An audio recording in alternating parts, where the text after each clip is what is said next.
I wanted to do another recording because I keep having these conversations with my dad, and they're so powerful, and I don't want to lose them. And so the best way for me is to just record them. And this one I didn't get down soon enough. I'm going to start having to do it the same day that I get them, because I feel like I've already lost some things from it. But I was in the shower, I don't know, maybe a week ago, maybe 2 weeks ago. I think this is like June 7th or 8th or 11th. I don't know what today is. We're not yet at the 15th of June, but we're somewhere in that zone. Anyway, so I was in the shower and I was just trying to have a conversation with him, and I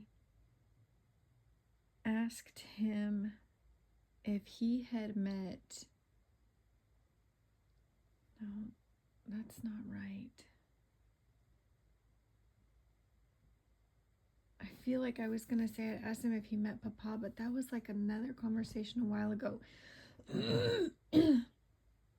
I think that tied into that conversation. So I asked him what his favorite, that's what it was. I asked him what his favorite thing was, like either that he was doing or that he was experiencing.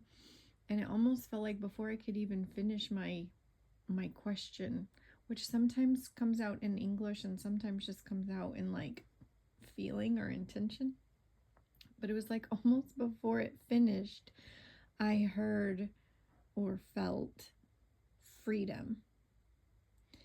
And it was like there was no question about what his favorite thing was. It was freedom. And that reminded me of a time when I asked him if he had met Papa. And he explained to me that Papa, who that's how the source, God the Father, manifests to me, is like this Italian vineyard owner called Papa, who's just like amazing. And so that's like my relationship, one of the just the manifestations of my relationship with the source, with Father God. And so I had asked him before if he met Papa, and he had told me like Papa or God does not manifest to him as an Italian vineyard owner, but the same God manifests to him there as freedom, which was so interesting because it's like because he manifests to me in the form of a person, I was thinking he would manifest to everybody or anybody in the form of a person, probably a different kind of person, different, whatever, but still a person. And when he said freedom, I'm like, oh, that's not even a person. I don't know what category freedom goes in. Sorry for all this coughing. I was crying earlier. I don't know what category of a thing freedom is, but it's not a person. But I knew it was the same source. It was the same God, and that's what was ministering to him.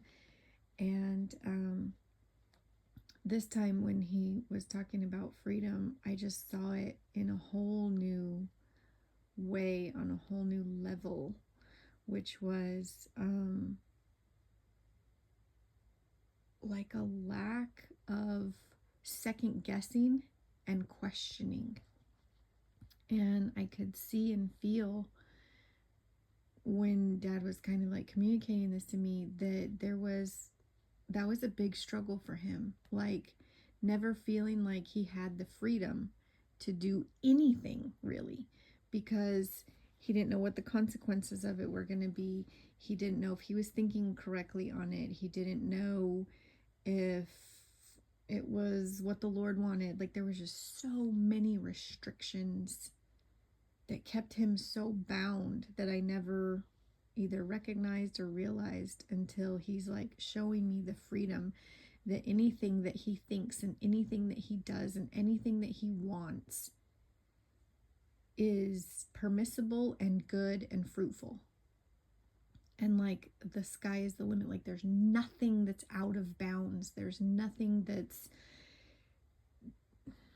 not good, that's not okay, that's not blessed. and there's no fear, and there's no guilt, and there's no shame, and there's no questioning. And that is his most favorite thing. So it was just amazing to to see that and to feel that. And then I was like, well, have you been hanging out with Jesus? And I was like picturing him. It's very bizarre. It's like when I see him, it and I've never been to Montana. Like, I've never been to Montana. I really know nothing about Montana. But it's like I get this weird essence of Montana, that like that's where he is. So I'm picturing him like in Montana, just like flying and just being free and everything. And I'm like picturing him hanging out with Jesus, like Jesus is like a friend that he's doing things with there. And so I was asking him, like, have you been hanging out with Jesus? And again, it's weird because sometimes I hear distinct words, and then sometimes it's just like a communication thing. And this was kind of a communication thing more than words, which was that Jesus, it's so hard to explain when there's not words. It's hard to then put it into words to communicate it. But it was like he was saying, Jesus is not a person separate from me. He is everything that makes up me. Like he was Jesus is the gold dust that is my dad, and that is everything that my dad is feeling and seeing and enjoying. And it was like he was saying, Jesus and I are one. I don't hang out with him because to hang out with someone is to be separate from them, but with them. And Jesus and I are the same thing, and I am of him, and everything that I'm experiencing is him, and there's nothing here that isn't him. And so I was asking a question from a standpoint of separation, and he was trying to explain that there was no separation between him and Jesus. Everything that he was and everything that was Jesus. And he knew that and could experience it as him. And of course, he was still himself. It's not like he was saying he was Jesus.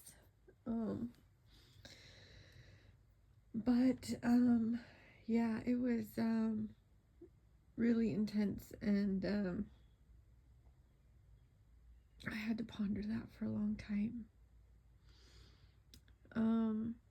And I don't remember if there were more parts to that conversation or not, or if I just kind of like had to stop and think about that and try to absorb that, because it was very different from what I had in my mind. I always pictured Jesus being like, like a separate person that you talk with and that you hang out with and you hold hands and walk down the street. And it was like, Jesus is the street. Jesus is the hand. Jesus is the anything that is. So it was just hard to wrap my brain around, or unwrap my brain around. Probably is a better way to say it. And I don't remember, and that's why I've got to start recording these things on the day that they happen, because I don't like losing any little piece. So I can't even remember like how that conversation ended. And then this morning, I was talking to him, and it was the quickest I was able to get in touch with him. I was just making some noodles on the stove, and I wanted to talk to him, and it was like he was just right there.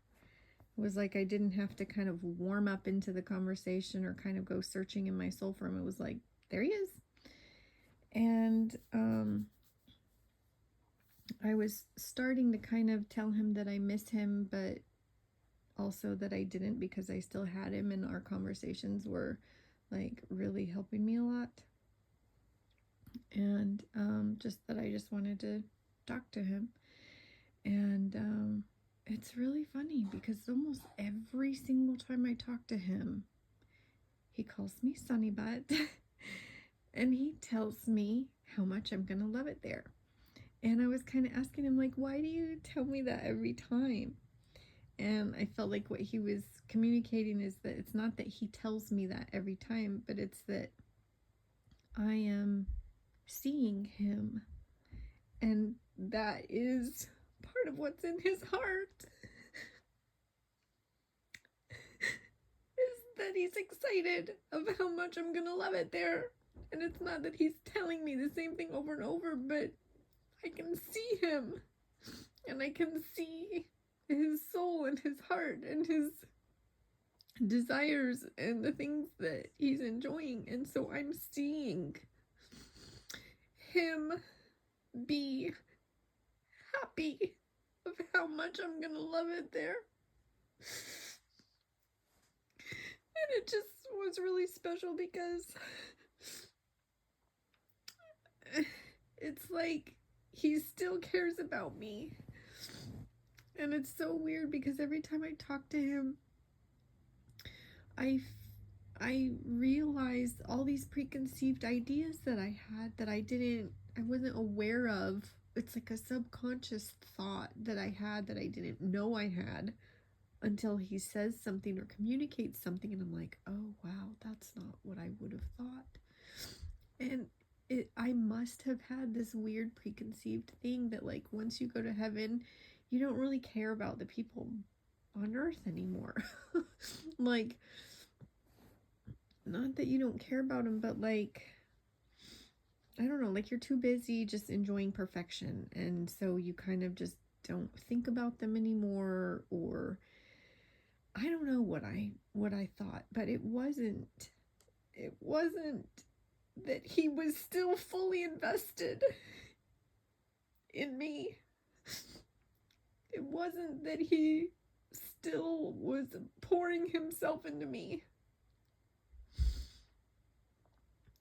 And he is, and he does.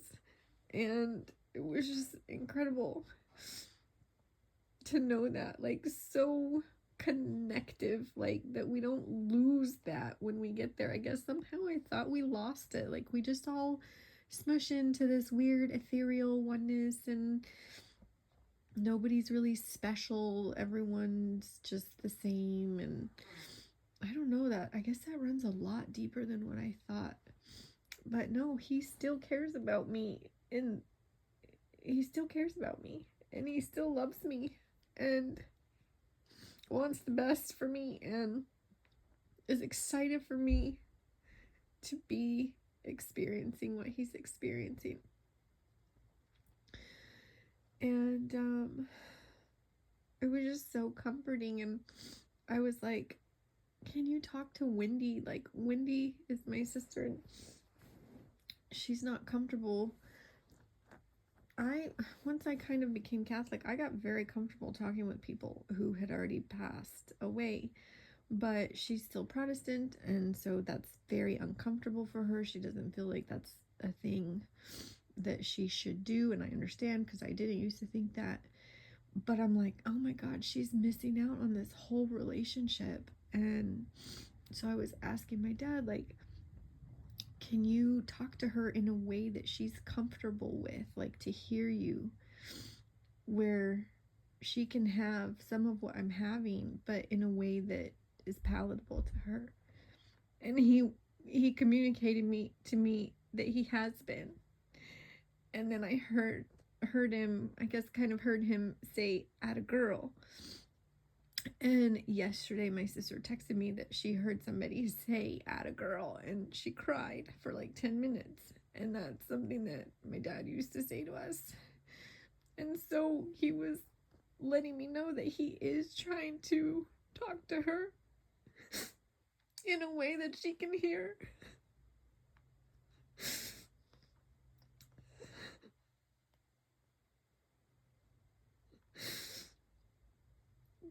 And that was very special.